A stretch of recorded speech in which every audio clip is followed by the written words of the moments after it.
The Veritas Forum is an opportunity for the Iowa State University community to come together to explore life's hardest questions.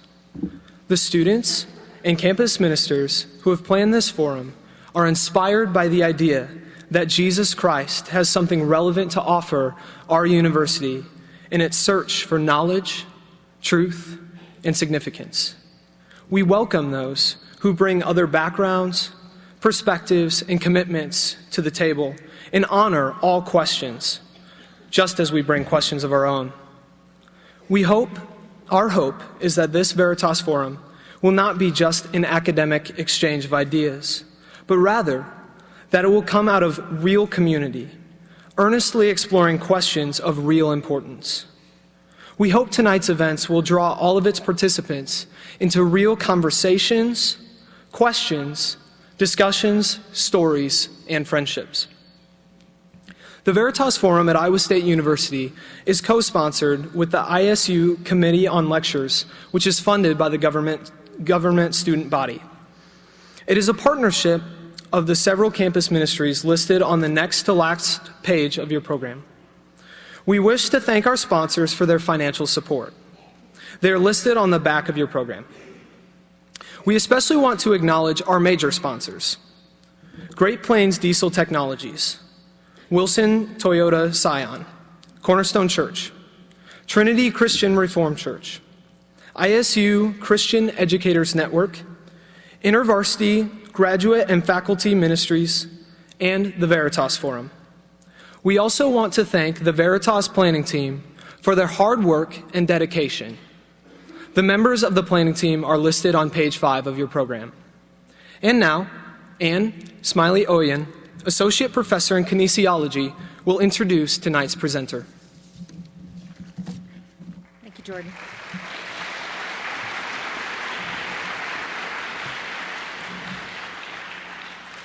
We are very pleased to have Dr. Mary Poplin as our Veritas 2011 speaker. Dr. Poplin did her graduate work at the University of Texas and is currently a professor of education at Claremont Graduate University in California. She and her colleagues recently conducted a 5-year study in which they examined characteristics of highly effective teachers in low-performing urban schools in Los Angeles. She just gave an excellent presentation this morning to the education faculty. She teaches courses in pedagogy, learning theory, qualitative research, philosophy, and worldviews. As indicated by the title of the presentation tonight, Radical Marxist, Radical Feminism, and Radical Love, Dr. Poplin experienced a major change in her worldview mid-career. This was followed by spending 2 months with Mother Teresa and the Sisters of Charity in Calcutta, which deepened her life as a Christian, transformed her view of social work, and impacted her work as a professor. She relates this journey in her book, Finding Calcutta. Please join me in warmly welcoming Dr. Poplin to Iowa State University.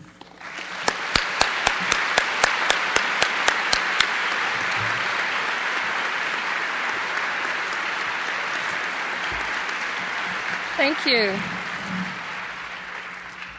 This is my second time in Iowa. My first time was driving across the state and stopping at a gas station where some young men informed me all the advantages of ethanol gas. It must have been promotion week or something. It was great. I wasn't sure about putting corn in my tank, but it worked. So thanks, Ann and Jordan and Lori and Tom and Bill and Cody and all of the team that I've met so far. I know there's a lot more of you. I want to start by building a kind of personal context so that you can sort of understand what my remarks are about, where they come from. And I want to just share with you a little bit of my intellectual history. Now, I know those of you who are students are probably thinking, oh my goodness, a professor sharing her intellectual history. I promise to try to make it more exciting than that. But I didn't actually come from a very well-educated family. My dad had not finished, well, we think he finished 8th grade. My mother had gone to school for 2 years to become a teacher. But when I got to college, I was pretty much intellectually awakened, and I really loved college. Even as a young high school student and college student, I was also always drawn to social justice. I used to do a lot of work with handicapped people, adults mostly, when I was a high school student. And during the time I was growing up, Martin Luther King and the whole civil rights movement was emerging. Once I got to college, I began to kind of learn a few things about God. I had gone to a Methodist church, but mostly it was that he was irrelevant because he was never mentioned at college. Once I became a professor, I got into increasingly more radical philosophies, to the point where I was teaching pretty much radical feminism and radical Marxism in my education classes, and built a teaching program around both of those, feminist, womanist studies, and critical theory, and social constructivism. In my personal life, I was equally adventurous. I was kind of always living on the edge. I frequented all kinds of nightclubs with my friends, and used a lot of alcohol, drugs, and at best I think I could say I was, serially monogamous might be the right word. In my spiritual life, I was also experimenting in everything except Christianity. So 2 weeks into graduate school, I was in transcendental meditation classes, that would have been interesting. I was also on medication. Maybe that's what the Lord wanted you to know. So I did Zen Buddhism and all kinds of feminist spirituality, and then just about every form of the New Age movement, including bending spoons, which in California counts as a religious activity. I told people I was spiritual and not religious. In the late 80s, I had a graduate student who was older than I. He was a Native American man, and he was the only man to ever take my radical feminism class. I'm happy to report he's still alive. While all of us, mostly white women, were talking about how oppressed we were, John was actually very silent, and by any measure, he had been far more oppressed than any of us in the room, even though he didn't talk about it. So he had, in fact, not even gone to school all the time because he was a farm worker. He had to help his mother. His father had left the family, and so he helped his mother earn money. His whole family of 6, he told me one time, sometimes would share one potato for dinner. Now, his piece about all this, he had a very different, he wasn't a Marxist, and he had a very different, disconcerting piece about all of this.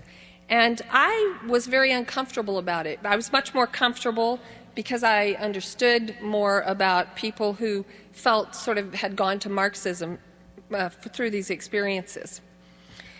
He was not naive, however. He knew and worked against oppression and racism of all kinds. He had a very clear handle on it, but it had no handle on him. It's really kind of hard to describe, but let me try to describe it the way I sort of see it in my mind, sort of visually. And that is that because he was not all wrapped up in the things we were wrapped up in, talking about oppression and racism, he actually had no hooks on him.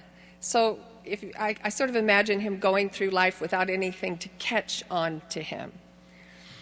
Well, after he finished his PhD, we began to work on projects here and there, and he would occasionally offer the following to me. He would say, if you ever want to do anything with your spiritual life, I'd like to help you. Well, that was pretty irritating to me because I thought I was doing plenty with my spiritual life. And I didn't really know what spirituality he had, and I sort of thought it was some kind of strange Native American religion. In November of 1992, in May of 1992, I had become a full professor. And in November of 1992, I had an unshakable dream. Now, I have dreams, almost all of my dreams are the same as everybody else's. We ate too much lasagna or something. And they're just sort of here and there, you remember little pieces. But this dream was unshakable because I remembered every single detail, sights, sounds, feelings, emotions, everything. And it was a dream for the first time in my life that was actually in color, even though the part of the dream I was in wasn't in color. So when I woke up, I thought, I knew I needed to kind of do something about this. It had disturbed me. So I thought to myself, stereotypically, okay, spiritual life, dreams, Native American. So that's what you get for taking multicultural classes.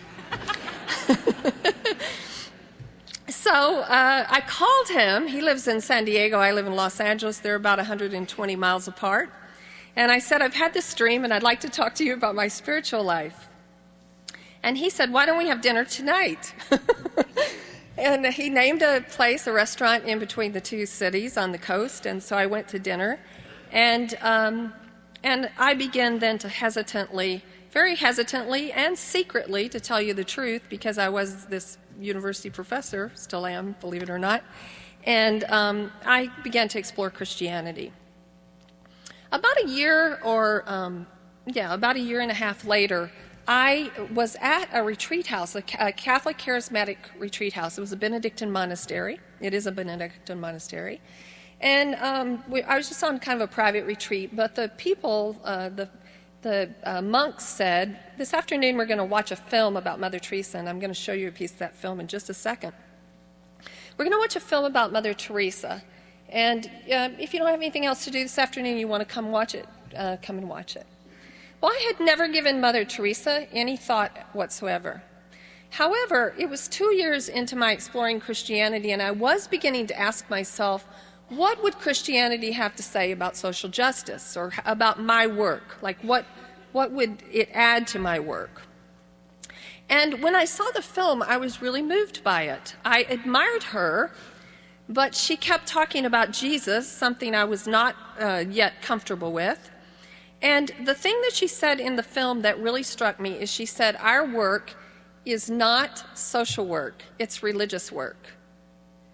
And I thought, well, what could that possibly mean? And I believed that maybe if I did the work alongside them, I would actually understand this.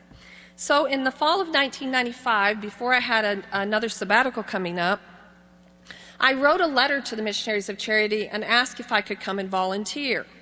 I had asked in my letter, if you let me come and volunteer, what should I bring? Okay, I'm a pragmatist. I was thinking toilet paper. Okay, their answer back was, all you need to bring to Calcutta is a heart to serve Jesus in the distressing disguise of the poor. And so I want you just to see a few minutes, just because lately when I speak in the colleges, this makes me feel really old, but people will say to me, well, you know, when she died, I was like a child. So just so you get kind of a picture of things they did, the film is a documentary, and this is when they were in Beirut. So.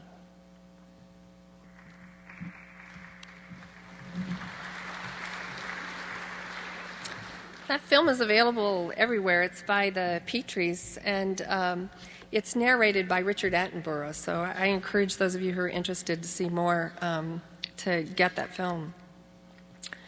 Well, as you can see here was a woman who was the head and founder of a worldwide multi-ethnic organization. It was a ministry to the poorest of the poor. I profess to support all of those things. I profess to support ministries to the poor or work with the poor, women in leadership, multi-ethnic organizations, but she had never made it into my feminist course syllabus, and she had never made it into any of my social justice classes. So I began to have to ask myself, how did this happen?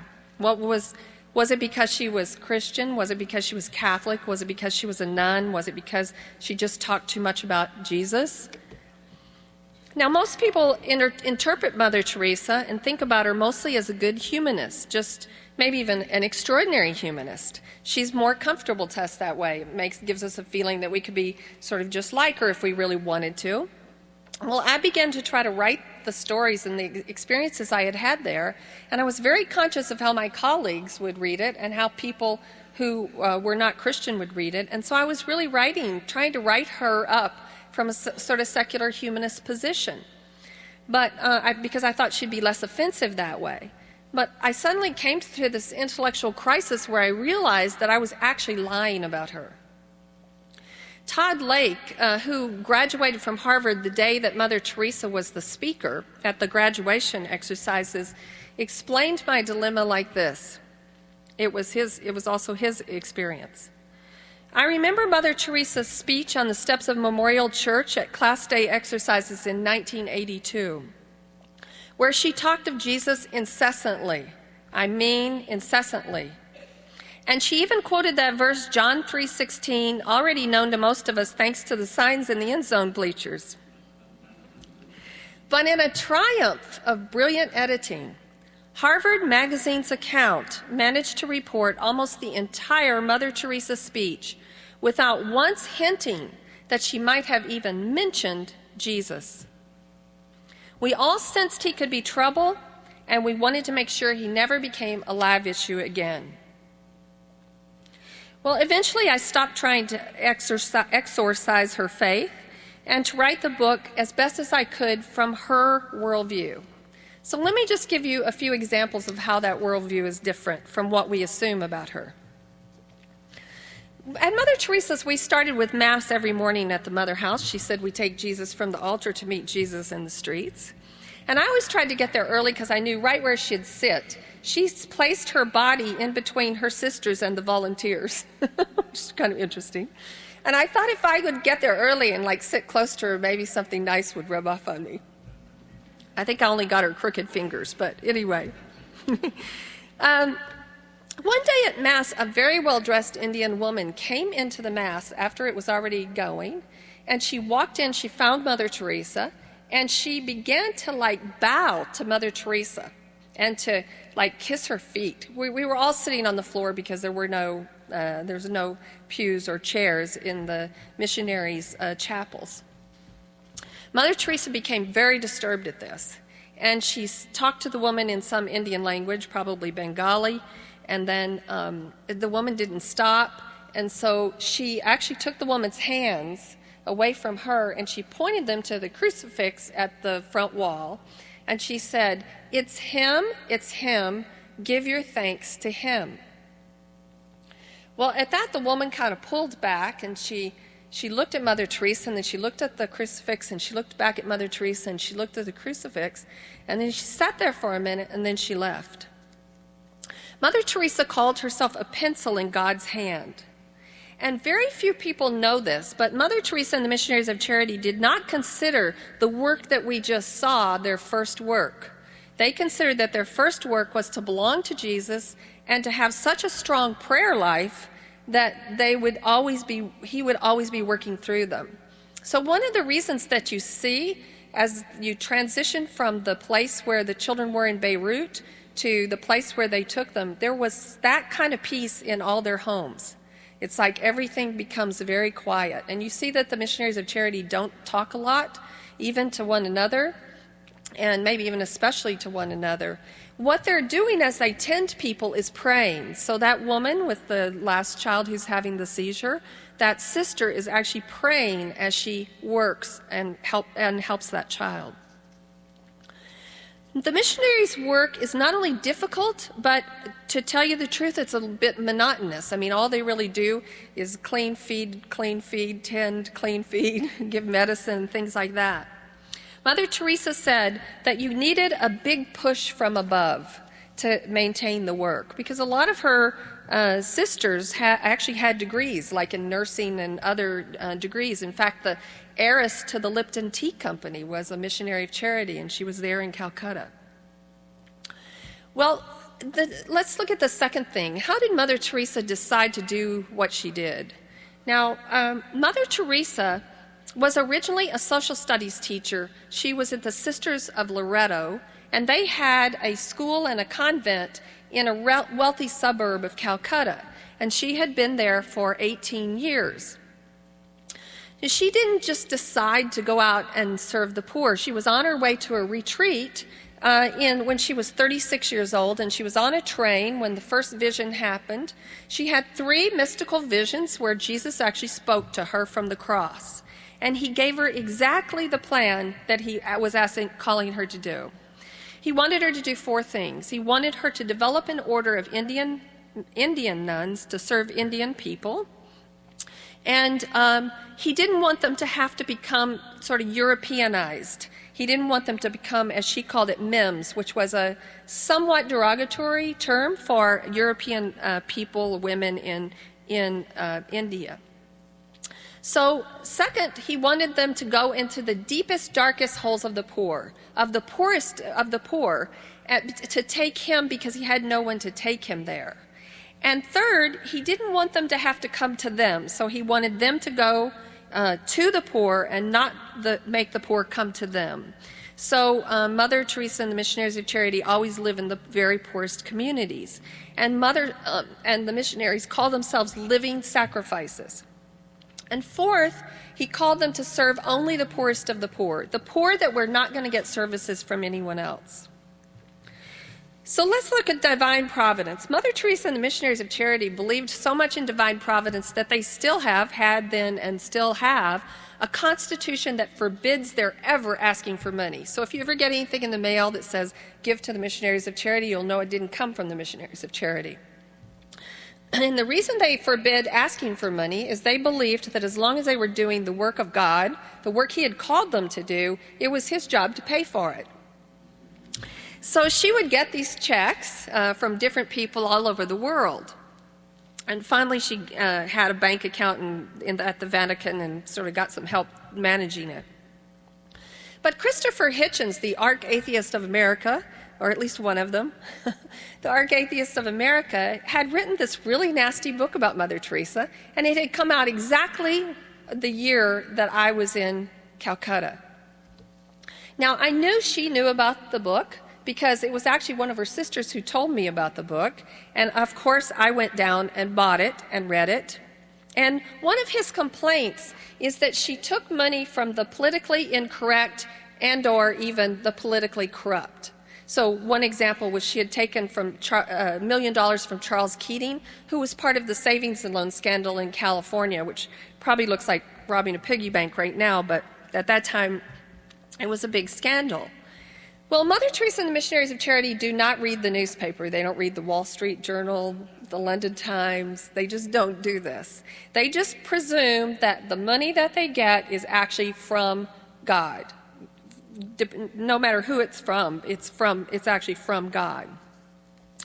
Well, after I had read the book, I was sitting on a bench. The times I really got to speak to Mother Teresa, I was made a runner for the center I was in. I was assigned to a center with sick and handicapped children just a few blocks from the mother house. So sometimes they would have me run things back to the house or go and pick up things or pick up answers.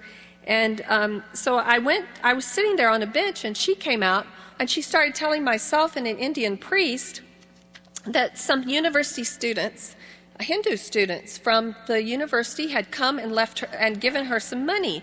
And they had a big fundraiser over the weekend, and they were dividing up the funds among different organizations that work with the poor. And she was very happy about this because she had just started her ministry to prostitutes. And that was a ministry where she would pay to get them out of jail and then put them in a home near the sisters, and the sisters would train them in other skills. And but I couldn't resist asking her about this because I knew that she was there and she knew about the book and she was excited about this money. So I thought, okay, so here's my opening. So I said, Mother, which is what they called her there, still do call her that. I said, Mother, there are people who write books about you that say you don't need any more money, that you have so much money you can't even spend it. And she looked at me kind of quizzically at first, and then she said, oh, the book. I haven't read it. It matters not. He's forgiven. Okay. Well, I knew, Christopher Hitchens knew she had said that because before the book he had had a BBC film called The Angel of Death, I think it was called. It was a BBC film about her. It was sort of preceded the book. And they had asked her about it. They had interviewed her, called her and asked her about it, and she said, he's forgiven. Well, Christopher Hitchens is pretty irate about that. And I couldn't keep myself from telling her that. So, okay. So my conversion hadn't completely worked here. So I said, well, yes, Mother, he knows that you said he was forgiven, and he's kind of angry about that because he says he didn't need to be forgiven and he didn't ask you to forgive him. And she looked at me as though I didn't understand, and she said to me, it's not I who forgives, it's God. God has forgiven him. Ask the sisters. Okay, so when I get back to my center, I find some of the sisters, and I asked them, well, Mother Teresa told me to ask you about this book. And they said, oh, yes, we have a copy of the book, and we passed it around all the permanent sisters. Those are the ones with the blue stripes. And it took, at that time, 9 years to become a permanent sister. And so they said, we read it. We passed this one copy around all the permanent sisters in Calcutta, and they read it, and then they agreed that when the last person finished reading it, they would fast for a week and ask God what was their lesson to learn from this book. Okay, so they did, and they fasted for a week, and they came together, and I asked them, I said, well, what's the message? And they said, very gently, this one sister just smiling very gently, said to me, oh, it's a call for us to become more holy. Now, Christopher Hitchens has never had that effect on me. I recognize this as a moral failing, however. But Mother Teresa believed in radical forgiveness, the kind of forgiveness Jesus actually calls people to, which was modeled best in his own death. So here he is, he's been beaten, he's being crucified on the cross, and he forgives everyone, even though no one even realizes they need to be forgiven, and no one has certainly not asked for forgiveness. No one has asked. So they live this kind of radical forgiveness, and they also then have no hooks left on them. On the other hand, if you really listen to Christopher Hitchens' debates and somebody ever raises the issue of Mother Teresa to him, he just still goes pretty berserk. My pastor once said, unforgiveness is like drinking poison and hoping the other person dies.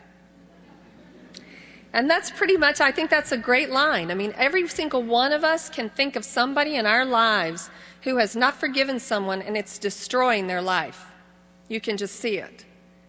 In Christianity, there are not only physical laws like gravity, but there are spiritual laws. And one of the spiritual laws is forgiveness. And if you don't actually do it, according to the way we're made, if you don't do it, then there are very negative consequences. Eventually, it will also kill you. Not as fast as if you break the law of gravity by jumping off a building, but it will eventually kill you. So that's one half of the principle of radical forgiveness. But the other half of the principle of radical forgiveness is that if we do something, if we something's amiss in our own heart or our own life, or we're doing something that we know is really not right, sinful, we ask God to forgive us, and every time we ask him, he forgives us, and he also begins a process to cleanse whatever it is inside of us that caused us to do this. That's the principle that's written most clearly in 1 John 1:9. If you're faithful to confess your sins, he's faithful and just to forgive you and to cleanse you from all unrighteousness.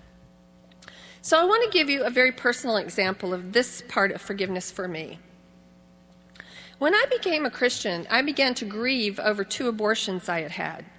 And I continued to confess them to God. Okay, so by the time I'm at Mother Teresa's, I've been probably committed to Christianity for 3 years. And Mother Teresa's, I was assigned, I just went up and said, put me wherever you need me. And I assumed that the place they would need the most people was at the home for the dying. This is where adults are. But that wasn't where it was. They said, well, we have a lot of people everywhere except with the handicapped children. Now, my original field was special education. So I get assigned to the handicapped children ward down the street, and inside there, I get assigned to work with sick babies. God has always all kinds of ways to heal you. So when I returned, after I had had these amazing experiences with these babies, in particular one baby, I returned to the monastery on my way back home, and where I had seen the film. And there's a priest there, Father Sam, who was instructing us on forgiveness, interestingly. And he wanted us to make a list of all the people we felt we needed to forgive on one side of a card, and all the things we still wanted to be forgiven from on the other side of the card. So I listed my abortions, I listed on one side of the card, and on the other side of the card, I listed people that I felt I hadn't forgiven. And that night we were going to burn these cards as a sort of evening oblation to God, as the Psalm says. And I was walking along the river, and I had my little card and my pencil in my pocket, and in my spirit, this only happened once to me. In my spirit, I hear a man's voice. And I say in my spirit because even though it was loud to me, I don't know if you would have heard it, if you were walking next to me. But in my spirit, I hear a man's voice that's not happy with me at all. And the voice says, "Who are you not to forgive someone I've forgiven?" I thought, wow, somebody I've left off this list. And so I walk along the river a little further, and I hear the same thing a second time. "Who are you not to forgive someone I've forgiven?" And I heard it a third time. And then the third time, I just knelt down in the grass. I looked up the sky. I said, "Lord, I don't know what you're talking about." Because I'd gotten my list out and I'd looked at all the people. And the next thing I heard was even in a stronger voice.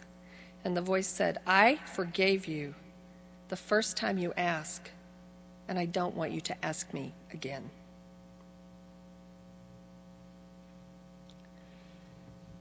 I was not being told to forgive myself. Hear me, there is not a single principle. I have gone through the whole Bible after this.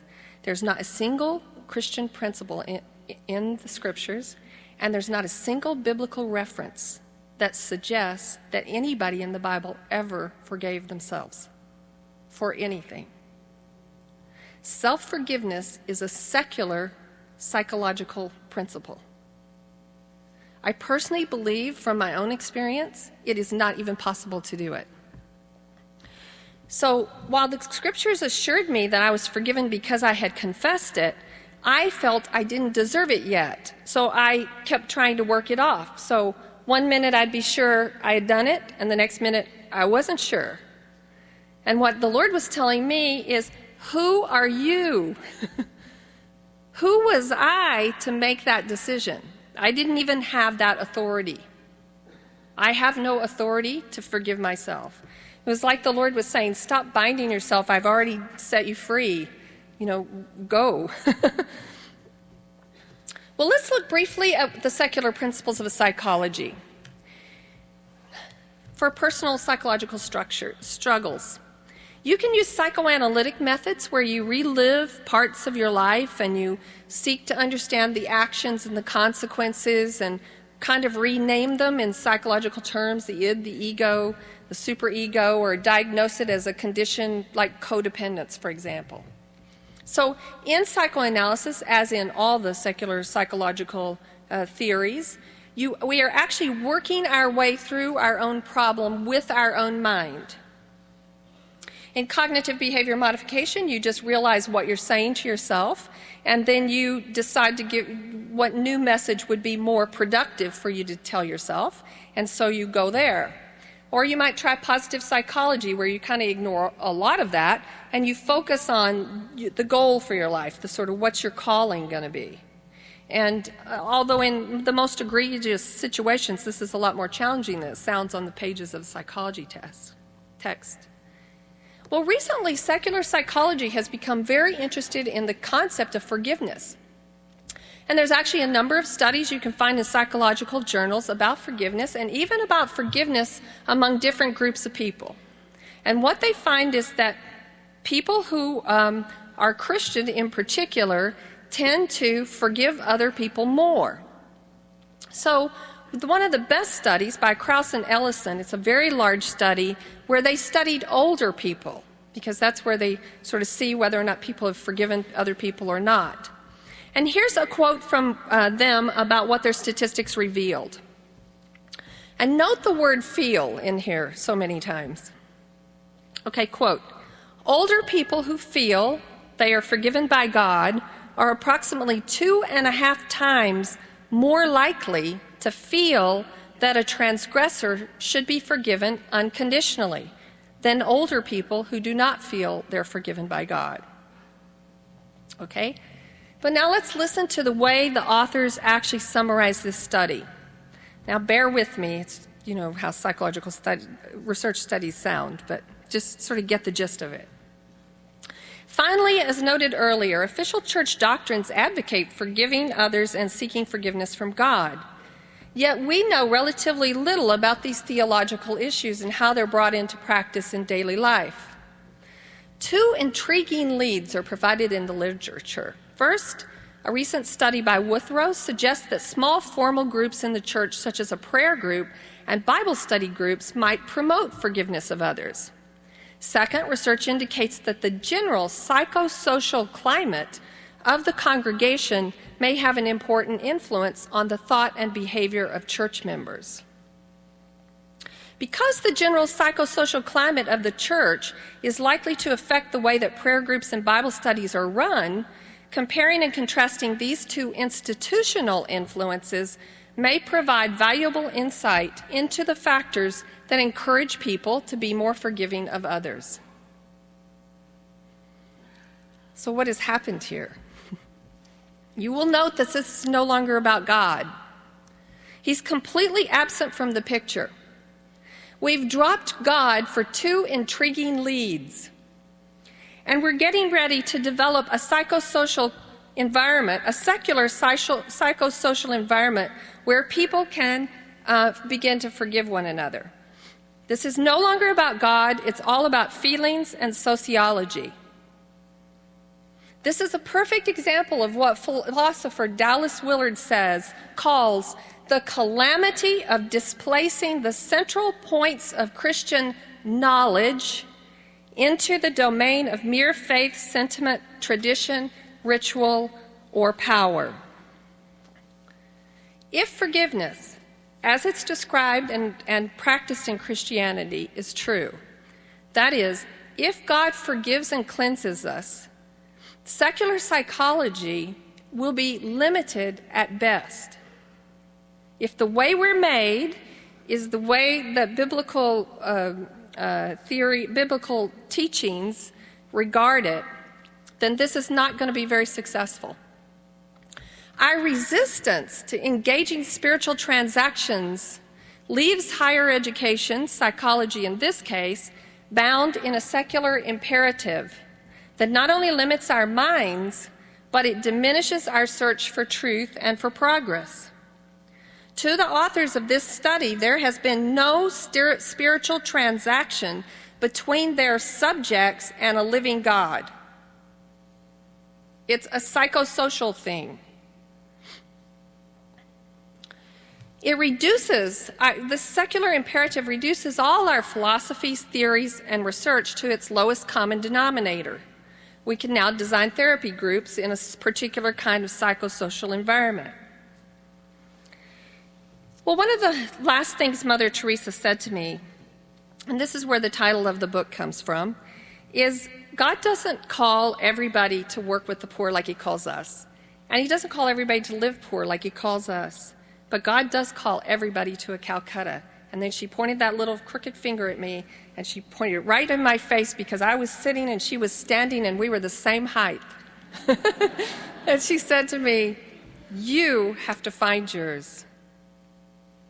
Well, when I came home and had this huge intellectual crisis just trying to write about her, I realized I had to dive into understanding worldviews. Because from scientism, or sort of radical scientific naturalism, Mother Teresa was just a unique bundle of brain chemistry with a particular psychoneurological processes going on. I'm sure she had psychoneural processes going on, but that would have been it. It's atoms all the way up and all the way down. From secular humanism, Mother Teresa had just decided as a person to, through her own reason and her own power, to do what she did, and she took responsibility and did it. She had the fortitude and determination to do good works.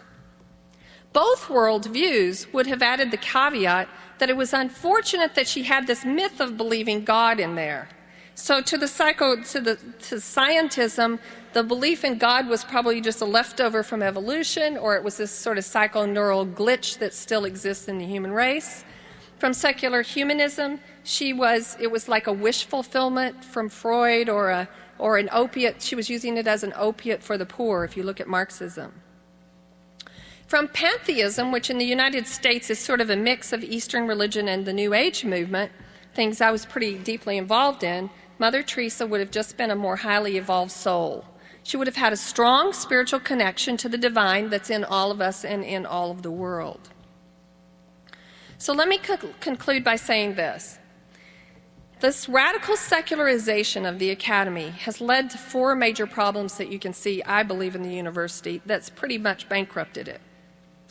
First, secularization has radically diminished the university's own commitment to its unbridled, wholehearted search for truth by categorically excluding from any consideration all truth claims from the Judeo-Christian worldview or any other religious worldview, except for some pantheist things they accept. Second, it denies the central purpose of the university to be the free and open marketplace of ideas. Third, it contradicts the university's own self-professed commitment to pluralism. Fourth, radical secularism has left the university with what law professor Stephen Smith calls a desiccated public discourse. He suggests we need to decriminalize the smuggling of belief. Philosopher Dallas Willard again asks the ultimate question. He says, is reality secular? Is adequate knowledge secular? And is that something that has been established as a fact by thorough and unbiased inquiry? Is this something that today's secular universities thoroughly and freely discuss in a disciplined way? Certainly not. Nowhere does that happen, he says. It is now simply assumed, he says, that every field of knowledge or practice is perfectly complete without any reference to God.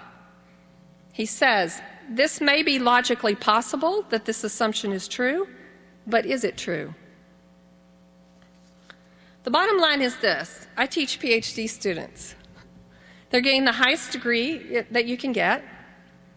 And sometimes they come in with a very narrow range, not just religious range, but even theoretical range, even a philosophical or theoretical range, a very narrow range of understandings of what kinds of lenses they can apply to the problems that they're interested in. And Mother Teresa taught me, if nothing else, that whole experience and the crisis coming back taught me that what you believe and what you disbelieve makes an enormous difference. Here was her summation of her own ministry, and then we'll open it for questions.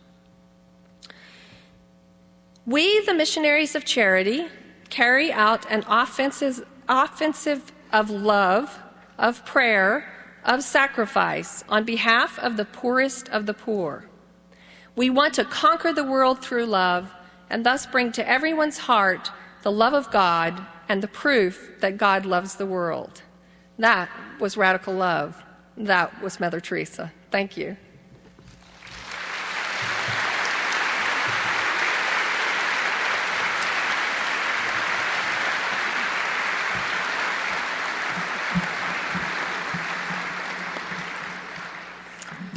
Thank you, Mary. We have approximately 30 minutes available for questions and answers, but before we start that, let me just make a few announcements. You all received a response card in your program.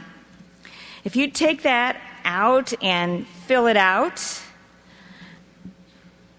take just a few moments now. And as you leave, you can just drop them in a box. There should be a box at every one of the doors. Or if you prefer, I'm going to put here it is. The other thing you can do is you can text to that Gmail account your name and your email address. And whether you do the card or the electronic version, your name will be entered into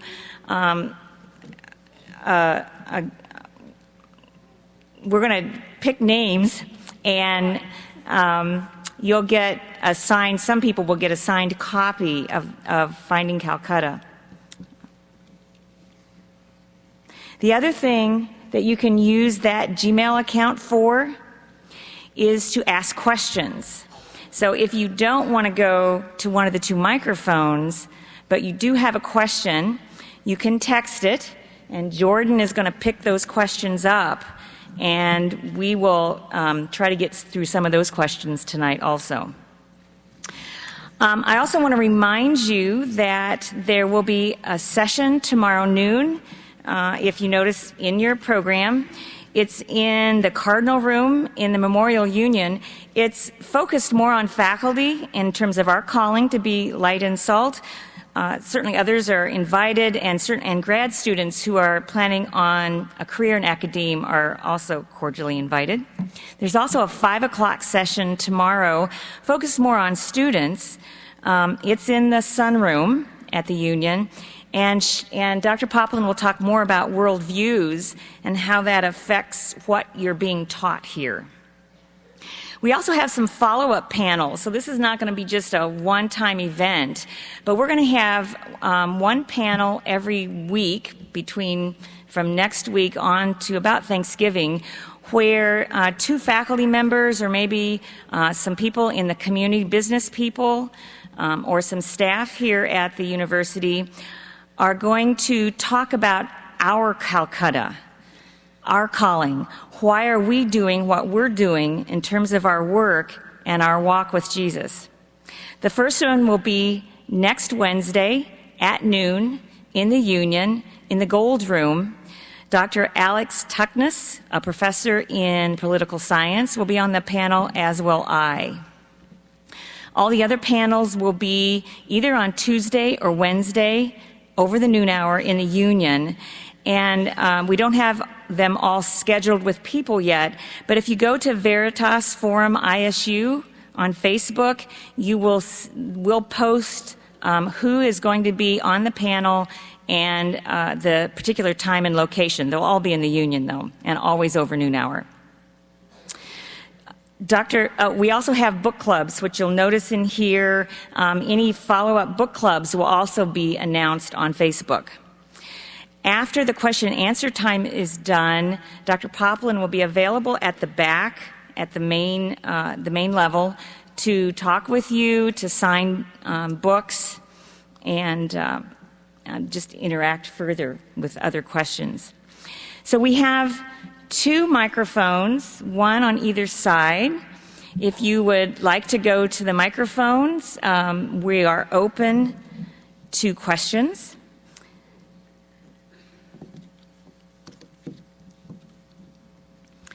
Can we get the lights up a little bit? There we go. Thank you.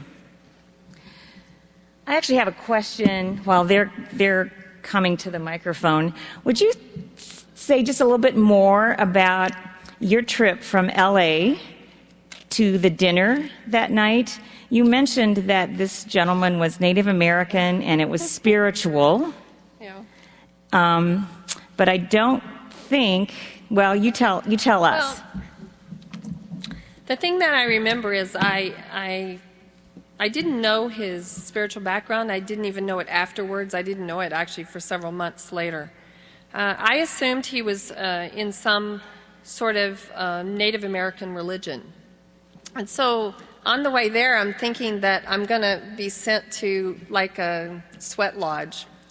Now, sort of some kind of radical sweat lodge if this guy went to it. But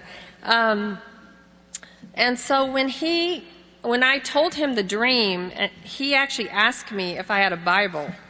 And I said pretty nastily, really, I said, no.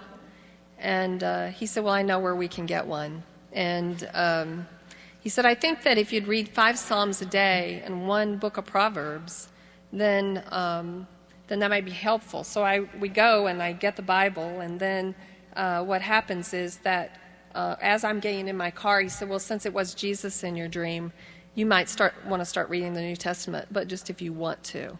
And so it's really interesting because the dream was was a dream where Jesus figured very prominently, but it didn't occur to me that this wasn't just about my sort of generic spiritual life, that it actually was very specific. Thank you. There's some people over there. Yeah. Hard to see. Okay. I was hoping when I came tonight to hear some sort of an amalgamation of your being a radical feminist, a Christian, radical Christian, and a radical Marxist. And I wonder if you still consider yourself a feminist and a Marxist. I consider that there are certain aspects of Marxism that are very true, especially related to my field, and I can sort of give you the biggest one, and that is the idea of social reproduction. I mean, when I went into the schools, these really poor schools, to see these teachers who did very well, it was clear that that's what's going on. I mean, in Los Angeles, as in many places, the teachers that you can't get rid of who are really not doing well all end up in these schools for the poorest of the poor. And so that is social reproduction, which Bourdieu and others have elucidated. I believe it's part of Marxism. We actually had two teachers who had been trained in critical theory also, which is what I had taught. And they were in the high-performing teachers, but we didn't see critical theory-like classrooms. And so I asked them about that, and both teachers said to me the same thing. I feel like I should be doing something that would encourage the students and not discourage them. I don't feel like it's my job to teach these kids to revolt. It's my job to get them in the culture. And I would agree with them, actually, there. In terms of feminism, I probably wouldn't call it radical feminism, but I consider myself still a feminist. I mean, I go out and teach things, and I guess in a feminist in a certain sense, that I believe that God calls everybody to different tasks, and He's called me to certain tasks.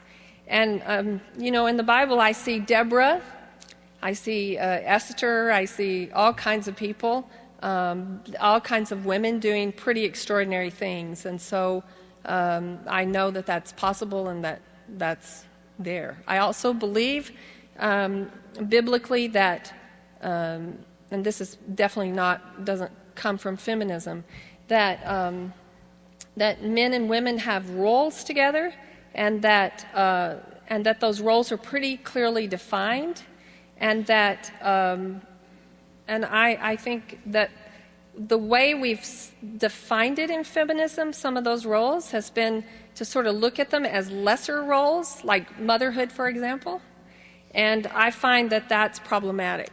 I think that it's more what the culture did to that than it is what the biblical principles are. I have a question that's related. Is Marxism a valid biblical philosophical point of view? No. No, it is true that Jesus cares a whole lot about the poor. But that isn't his approach. His approach is not to... Okay, and I'll go back to what I said about John Rivera. As I was teaching sort of radical feminism, radical Marxism in that class, he was completely unplussed about that. He wasn't into that because he feels that that theory that encourages you to think of yourself as oppressed is actually detrimental to people. And that God has given us all sorts of ways. I mean, clearly, one of the biggest differences between Christianity and other religions is that in Christianity you presume suffering. You just presume it. In Eastern religions, your whole religious life is designed to get rid of desire so that you actually don't have, if you don't have desire, then you won't be disappointed, you won't suffer. But in Christianity, there's a presumption that you will suffer, actually. And so, but there are biblical principle ways to suffer that actually, where you actually grow. And you don't become less or become, thrown off or oppressed. And that's why John Rivera didn't have any hooks on him. It wasn't that he doubted that the social environment that he grew up in created the situation. But what he doubted is that a revolution against it rather than a coming to understand it and deal with it scripturally was the right way.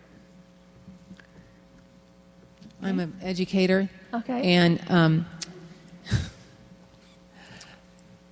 I have how do you bring forth the Christian aspect in just your regular classes without becoming oppressive? Oh, right. Well, I don't talk Christianity every day, for sure. Mm-hmm. I don't talk any of them every day, but I will line out for people. Well, we do study classical education. The roots of that is Judeo-Christian and Greek thought, and I'm very just matter of fact about that. And the other thing is that when I line out sort of approaches to the education of the poor, I'll describe what would the Marxists see this as, what would the social constructivists see it as, what would the multiculturalists see it as, what would Judeo-Christian lens see it as. So I just line them all out. And then in the summers I teach most summers I teach a very specifically Judeo-Christian class where if people want to go further into that, we can, but I mean, it's just an elective. Actually, interestingly, in the PhD program I teach in, students just put their program together. They don't have to take anybody's class, really. I mean, they have to take people's classes, but they don't have to take a particular person. I'm a freshman at ISU, and I was wondering, when you were working up in Calcutta with the handicapped kids, what was it like? Was it easy? Was it hard? Or was it, like, in your words, really difficult to handle? Well, it was hard at first for me to adjust to Calcutta, and just because it's so very different, and the poverty there is so much more desperate than it is here. But the actual work is really fairly simple work. It's work where you're cleaning and feeding and taking care of children, and in my case babies, even giving medicines, fixing formula and things like that. Calcutta was, they did have fans over the children and the people in the home for the dying, but they for themselves don't have any fans. And while I was there, it was well over 100 degrees every day, and the humidity must have been about 100%. So in that way, it's hard work. It's very intense, diligent work. You never really stop working. As you can imagine, when you're working with sick babies, you're always either changing diapers or getting ready for the next meal or whatever. But it wasn't hard in the sense of intellectually challenging or anything like that. It would be difficult for me to actually do it because I would have eventually somehow found it monotonous, especially at that point in my life. But I think when you're called to it, it's very challenging, and because they believed all the time, and I could maybe do this better than I did then, than I could have then, they believed all the time they were listening to God and doing what He was, and moving with His Holy Spirit. It's a question that came over the text. Oh. You say everyone has a Calcutta. How do you find your Calcutta? Oh, that's a good question. Well, a lot of people say, and at this time in your life, for those of you who are college students, around the 20s, your gifts they're most active. So you should be able to now begin to define what your gifts are, because you see all these other people and you can see that you can do certain things much easier, much better than other people. And you also need to know what your weaknesses are. And the best people to tell you that are actually your parents. So when you go home over the semester break, you might ask them to line those out for you, because those will all be challenges. So that's one level. The next level is kind of what the desire of your heart is. Like I said, in Christianity, God wants the desire of your heart to become more pure, and then He wants to actually give you the desire of your heart. But the last thing I would say, and this was a real revelation to me, and that is that that your Calcutta, I think, is embedded in your grieving. That is, what is it that grieves you about the world, or what is it that grieves you about your field of study? What is it that bothers you? That you would like, okay, I would really like to solve a cure for breast cancer, let's say. I think your grieving is part of your calling. And lastly, I would say something that Mother Teresa told me that I would have never thought about before about calling. And that is that she said that if God had told her, if she had had an understanding when God called her to leave the convent, the Loreto convent, and go out and work with the poorest of the poor, that if he had told her the whole plan, like eventually you're going to be running this worldwide organization, she would have been too afraid to pick up the first person. So in Judeo-Christianity, you're given just enough knowledge to go through the right open doors. And as a Christian, you pray for closed doors too, that the doors be closed to things that you're not supposed to pursue. But I think right now, for those of you in college, it's a really great time for you to really contemplate what it is that is your calling and what is your Calcutta. And don't shy away from something just because it grieves you and it upsets you. Maybe the reason you're called to it. The teachers I studied were called to the inner city because that grieved them. Oh, good. Hi. I just had a question. Theologically speaking, what is your view on faith versus good works when it comes to salvation? Well, when it comes to salvation, just initially, I mean, it's primarily faith, but I think that just like in the Bible, it always says, what's good is faith if you don't have works, and what good are works without faith. And I think that I was raised in a Methodist church. Not that it was very liberal Methodist church. I'm not sure I really knew the gospel then, but I think a lot of Protestants felt like Mother Teresa was a works person, but the reality is she believed that prayer was that was their first thing. So to belong to Jesus was actually their first thing, and then the work she believed came out of that. And I would have to agree with her. It would be really hard to do that work day in and day out if you didn't have, as she called it, a big push from above. So I think faith and works are almost inseparable in the life of a Christian.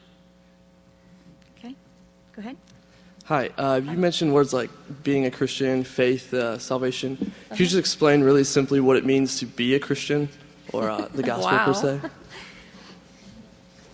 Okay. Well, let me just say that when I first began to come to Christ as a way, and my whole prayer in the beginning was, I just knelt down in this little tiny church in North Carolina, interestingly, where my mother had grown up. And I knelt down and I said, this was about two months after the dream, I said, if you're real, please come and get me. I know that doesn't sound very academic. It also doesn't sound very Christian. But that's what I said. So, and he did. So, and I had evangelical friends who kept asking me, now, what did you say? Because I hadn't said the right prayer. So I'll assure those of you who are wondering, I did eventually say that prayer just to relieve this poor woman who kept asking me what I had said. Okay, what does it mean to be a Christian? It means to constantly read the scriptures, to pray, to meditate, to know that you have a calling in this world, and that the only way you'll be able to really fulfill that calling is with Christ, because you'll need more power than you've got humanly possible, and more wisdom and more grace. And it means that you'll follow him. Now, the interesting thing about Christianity is it includes a lot of diversity. I mean, he doesn't call me really to do the work of Mother Teresa. He called Mother Teresa to do that work. He calls me and you and the people sitting next to you to very different things. But the grace, the wisdom, the guidelines for living our life are all the same for us. And it's one of the, I think, most beautiful and brilliant things about Christianity that freed me from a lot from myself, not that I'm totally free from that, but was this. I had never met a philosophy, and I met a lot of philosophies because I loved them. I had never met a philosophy where I could actually be honest about myself. I couldn't get self-knowledge from any of those philosophies. I always stayed in the abstract because there wasn't really a way to admit it without a solution. There wasn't really a way to admit what was really going on in my heart and my mind and my even my body without what I was doing with my body, without having a structure for a solution for it. And so it freed me to self-knowledge. And I think that that's a constant part of being a Christian, is just to continue to reflect what is going on in me. I'll tell you an incident that really told me, a quick incident, because I see there's some of you over here too. And this was with the same person who helped me. We were at a New Age restaurant. I'm sure that this person took me to that New Age restaurant because they knew I would be very comfortable there. And the kind of queen of the New Age movement for that town was sort of presiding. And she left right as about the time we were leaving. So we were leaving just maybe a minute or two after her. And she had a big car in this parking lot, and he had a tiny car, and then I had my car somewhere else. And his car was right in the middle of the parking lot. I think it was a Toyota Tercel or something very tiny. And she had a big old Cadillac. And it wasn't even in Texas. but she pulled out of the parking lot and she hit his car. And he just went over and stood right by his car. And when she saw that he was standing there and she had hit his car, she jumps out of the car and starts to scream at him. Now, a minute ago, she was all light. Everything was cool. She was into the spiritual realm. And now she's just yelling. I can't even remember what she was saying. And she stops to take a breath, which was her mistake. And he says to her, "This is who you really are." Not very nice, but I'm just telling you.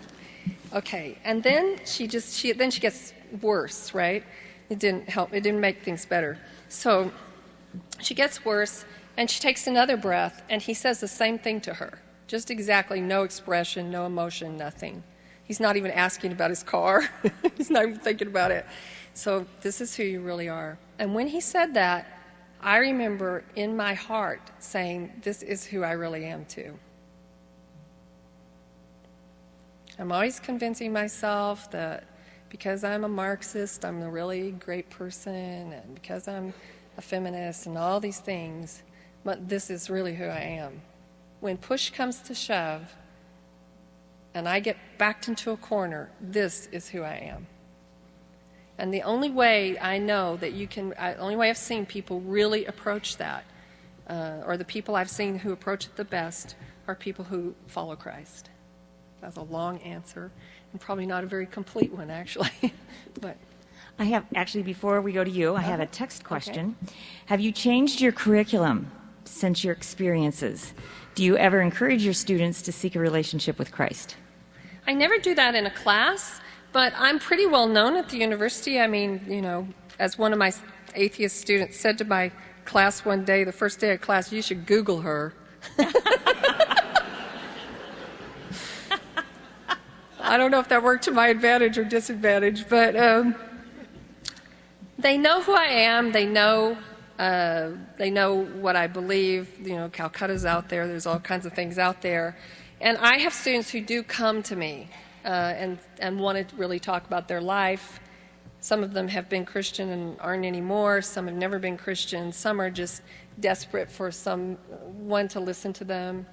I mean, I've had students come into my office and just I had a student from Taiwan one day just came in my office and shut the door and sat down, and she looked at me and she said, "Teach me to pray."